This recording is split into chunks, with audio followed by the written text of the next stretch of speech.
Hello guys, isang magandang araw sa atin lahat. So yon, back to collecting tayo ng mga old coins, and itong ipapakita ko sa inyo ay isa sa pinaka-rare coins na meron tayo.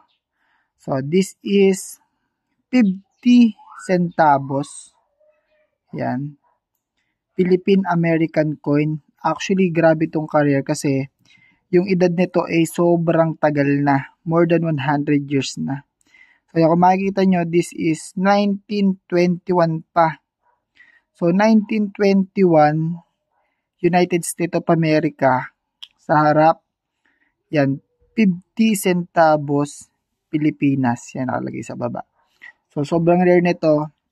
And ang halaga po nito ay 40,000 pesos per piece. Yan. Kaya sobrang mahal po nito. Depende po sa quality. Pagka po medyo pangit na yung quality, bumababa po yung presyo. Pero itong 50 centavos na to, grabe. Sobrang ganda po ng quality nito. Yan. Pwede ko po ipakita sa inyo yung mismong quality ng coin. So, try natin i-open. Yan. So, open natin siya.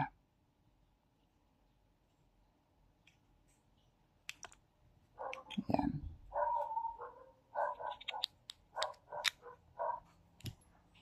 So, yun. Na-open natin siya. Tignan nyo naman po yung quality. Yan. United States of America, 1921. 50 centavos. So, yan. Kung meron po kayo nito, just follow and comment. And wait nyo lang po yung reply namin. And pwede rin po kayo mag-send ng picture para po makita namin yung mga coins na meron kayo. Yan. So, isa po ito sa hinahanap namin at marami pa kaming hinahanap na coin. Gaya na lang nito. Yan. Ito yung mga rare coins natin. And the 5 peso flower. Yan. So, yan.